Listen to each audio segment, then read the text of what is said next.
Internet అక్కయ్య శ్రోతలకు ఈరోజు మక్తాల నరేంద్ర గారు రాసిన కథ అబార్షన్. ఈ కథ 2024 డిసెంబర్ 8వ తేదీ ఆదివారం సాక్షి ఫండే పుస్తకంలో ప్రచురింపబడింది. మరి మక్తాల నరేంద్ర గారు రాసిన అబార్షన్ కథ విందామా? సమానత్వం అనే పదం వినడానికి ఎంత బాగుందో. కానీ సమానత్వం ఎక్కడ ఉంది? స్త్రీ పురుషులు కలిసి పనిచేసే చోట కూడా పురుషాధిక్యతే కనిపిస్తుంది. బిడ్డలను పెంచేటప్పుడు కూడా సమానత్వం కనబడదు. మరి ఇంటికి వచ్చిన కోడల పట్ల ఎలా ఉంటుంది మీ ప్రవర్తన? ఎందుకు అలా ఉంది అని ప్రశ్నించుకుంటే, కోడలిని, కూతురిని సమానంగా చూసే తల్లిదండ్రులు ఎంతమంది ఉన్నారు? అత్తగారు తల్లిలా ఎంతమంది కోడలను సొంతంగా చూస్తుంది? ఈ సమాజం ఎప్పుడు మారుతుంది? కోడలకు కడుపు వస్తే మొదటి నెల మందుల దగ్గర నుంచి బిడ్డ పుట్టిన 9 నెలల వరకు అమ్మగారి దగ్గరే ఉండాలి. ఇది శాస్త్రమట. తరువాత సారితో బిడ్డని తీసుకుని భర్త దగ్గరకు రావాలి. ఇది ఆచారమట. అరే, ఆమె నీ ఇంటి బిడ్డను కంటుంది. ఆమెను ఎంత అపురూపంగా, కంటికి రెప్పలా చూసుకోవాలి.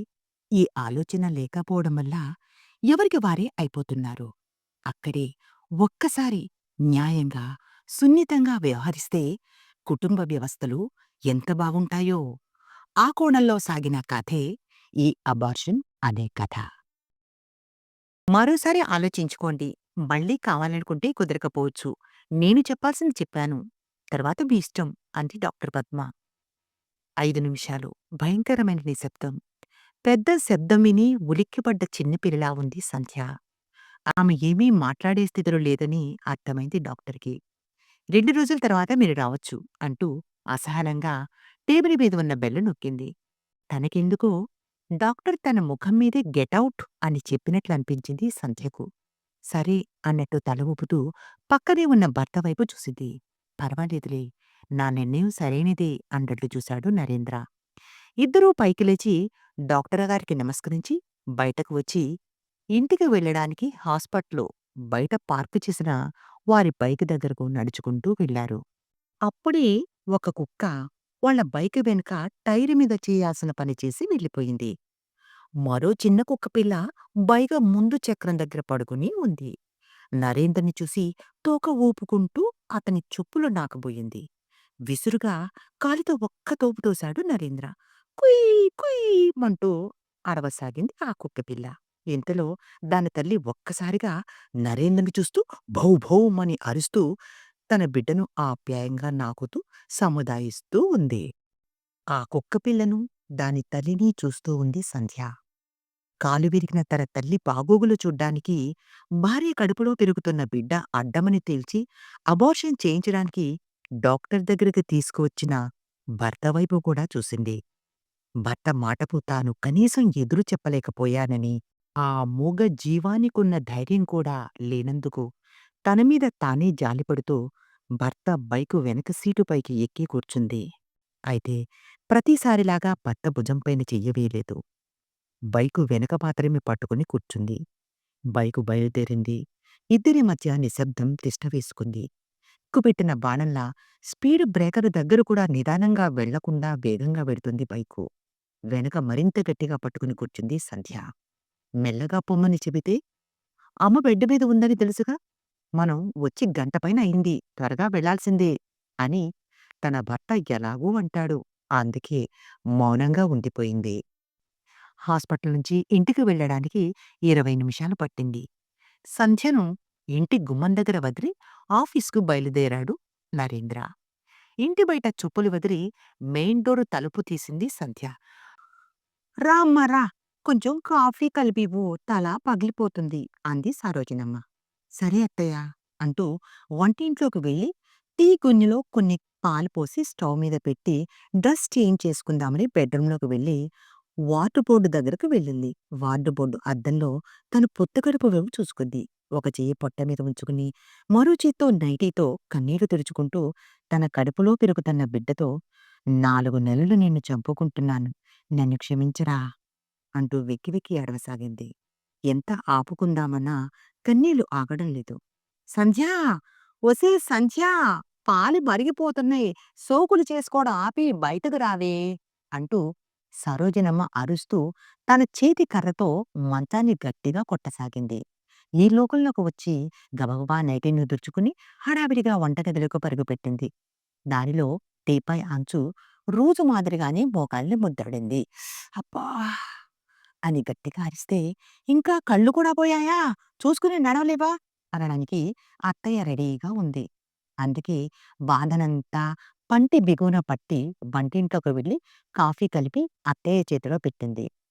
తన ముఖం కూడా చూడకుండా కాఫీ అందుకుని దానిని తాగే పనిలో పడిపోయింది ఆమె.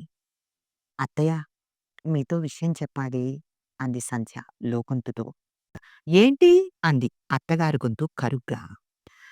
అది అది అత్తయ్య, నాకిప్పుడు నాలుగో నెల అని సంధ్య అంటుండగానే, "తీయించే కడుపు నాలుగో నెలయితే ఏంటి? ఐదో నెలయితే ఏమిటి?" అంది సరోజినమ్మ. సంధ్య నోట మాట రాలేదు. తాను విన్నది నిజమేనా అన్నట్లు సరోజనమ్మ ముఖం వైపు చూస్తూ ఉండిపోయింది.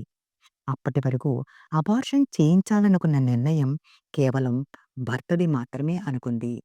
అత్తయ్యకు కూడా ఈ విషయం తెలిసుంటుందని ఊహించలేకపోయింది. కనురెప్పలు కంటిని మూయడం మర్చిపోయాయి సరోజనమ్మ మాటలకు. మొదటిసారిగా తన ఇల్లే తనకు భయాన్ని పరిచయం చేసింది. అమ్మ, కొడుకులు కలిసి తన బిడ్డను, తన అమ్మతనాన్ని తన నుంచి దూరం చేయాలని నిర్ణయం తీసేసుకున్నారని ముద్దుబారిన ఆమె మెదడుకు అర్థమయ్యేసరికి కన్నీళ్లు చెంపల నుంచి గుండెల వైపుకు చేరసాగాయి. నెమ్మదిగా గొంతులోకి ధైర్యం నింపుకుని, "అత్తయ్య, నేను బిడ్డను ఉంచుకుంటానత్తయ్య. వారికి మీరే ఎలాగైనా చెప్పి ఒప్పించండి ప్లీజ్" అంది. చూడమ్మాయ్, నేను కాలు విరక్కొట్టుకుని మంచాన పడుకున్నాను. 6 నెలలు లేవడానికి లేదు. నీకు కడుపు అని పుట్టింటికి వెళ్తే నన్నెవరు చూసుకుంటారు? అందుకే తీయించేసేయమన్నాను. కడుపుదేముంది? ఎన్నిసార్లైనా తెచ్చుకోవచ్చులే. అయినా నేను మీ సంబంధం ఖాయం చేసుకునేటప్పుడు మీ నాన్నతో చెప్పా. మాకు మీరు కట్నం ఎలాగా ఇవ్వలేరు, ఇంటి పనులు చేసే పిల్ల ఉంటే చాలు అని. తల్లి లేని పిల్ల కదా అని పెళ్లి కూడా తేడాగా చేసుకుంటే ఇప్పుడు మేము మీకు సేవలు చేస్తూ కూర్చోవాలా? అంటూ ఇంకా ఏవేవో నాన్ స్టాప్‌గా మాట్లాడుతుంది సరోజినమ్మ. సంధ్యకు అంతవరకు మాత్రమే ఆ మాటలు వినపడ్డాయి. ఇక ఆ తర్వాత తనకు ఏమీ వినపడలేదు. కాసేపటి తర్వాత, "నీ మొగుడు వచ్చినట్టున్నాడు, వెళ్లి తలుపు తీ" అన్న సరోజనమ్మ మాటలకు ఉలిక్కిపడింది. కంటిన్యూగా మోగుతున్న కాలింగ్ బెల్ శబ్దం తాను వెళ్లి తలుపు తీయగానే ఆగిపోయింది. "ఎక్కడ చచ్చావు ఇంతసేపు?" అంటూ విసురుగా లోపలికి వచ్చి ఆఫీస్ బ్యాగ్ సోఫాలో విసిరేసి, "కాఫీ తీసుకురా" అంటూ బెడ్‌రూంలోకి వెళ్ళాడు నరేంద్ర. కాఫీ కలిపి తెచ్చి భర్త చేతికందిస్తూ, "అబార్షన్ విషయం మరొకసారి ఆలోచించకూడదా?" అని అడగబోయే లోపులోనే, "రేపు ఉదయం నేను ఆఫీస్‌కి లీవ్ పెట్టాను. మనం డాక్టర్ దగ్గరికి వెళ్ళాలి కదా!" అంటూ కాఫీ తాగడంలో నిమగ్నమైపోయాడు నరేంద్ర. నిస్సహాయత కమ్ముకుంది సంధ్యకు. ఉదయం చూసిన తల్లి కుక్క గుర్తుకొచ్చింది. అది కనీసం మొరగనైనా మొరిగింది. తనకు నోరు లేదా? దేని గురించి తను భయపడుతున్నట్లు? సంధ్యను తండ్రి మగరాయుడిలా పెంచాడు. తల్లి లేకపోవడంతో ఇంట్లో ప్రతి పని సంధ్యకు బాగా వచ్చు. తండ్రికి సేద్యంలో సాయానికి వెళ్లి పొలంలో దిగమంటే మట్టిని, గింజను కాపాడుకుని పంట ఇంటికి తెచ్చుకోవడం తెలుసు. పాడి పొదుగు పాలు తెలుసు. తండ్రి రూపాయి తెస్తే పావలా దాచి మిగిలిన డబ్బుతో ఇల్లు నడపడం తెలుసు. తండ్రి తనను టౌన్‌లో ఇచ్చి చేసింది ఈ పనులకు దూరంగా కూతురు కాస్తైనా సుఖపడాలని. జీతగాడైన భర్తను తెచ్చే జీతంతో హాయిగా ఉండాలని. కానీ జీతం తెచ్చేవాడంటే జీవితంలోని ప్రతి నిర్ణయానికి అధిపతి అని ఆమెకు అప్పుడు అర్థం కాలేదు. కానీ ఇప్పుడు అర్థం చేసుకుంది. అయితే ఏంటి? ఇంటి నుంచి తరిమేస్తారు. లేదా విడాకులివ్వచ్చు. చిన్నప్పుడే కలుపు కూలీల బిడ్డల్ని సరదాగా వీపుకు కట్టుకుని పనిచేసేది సంధ్య. ఇప్పుడు సొంత బిడ్డను గుండెకు అదుముకుని ఎలా బతకాలో తెలీదా? సంధ్య మౌనంగా ఇంట్లోకెళ్ళి చిన్న సంచిలో కొన్ని బట్టలు పెట్టుకుని బయటకు వచ్చి నిలబడేసరికి అత్త, భర్త నోరు తెరిచారు. "మా ఇంటికి వెడుతున్నాను. అక్కడ ఉంటానో లేదో తెలీదు. మా నాన్న ఇక్కడికి తిరిగి వెళ్ళమని అంటే వేరే ఎక్కడికో వెళ్ళి నా బిడ్డను క్షేమంగా కంటాను. ఆ తర్వాత కష్టం చేసి పెంచుకోవడం నాకు వచ్చు. మీ అమ్మ అంటే నాకు గౌరవమే.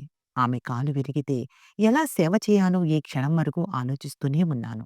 కానీ మీ సౌకర్యం కోసం నా బిడ్డ ప్రాణాలు తీయడంలో కనీసం నా నిర్ణయం ఏమిటని తెలుసుకోవాలని అనుకోలేదు మీరిద్దరూ. అంటే నన్ను మీలో ఒకరు అనుకోవడం లేదన్నమాట.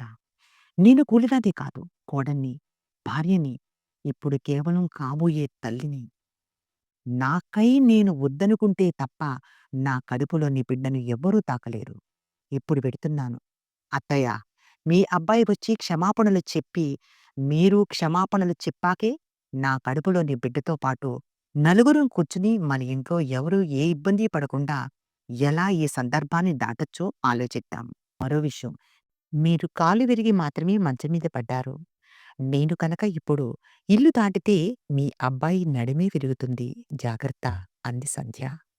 ఒక చేతిలోని సంచి పట్టుకుని మరో చేతిని కడుపులో ఉన్న బిడ్డకు చేరువ చేస్తూ నిలబడి ఉన్న సంధ్యను సరోజనమ్మ, నరేంద్ర భీతిల్లి చూస్తూ ఉండిపోయారు.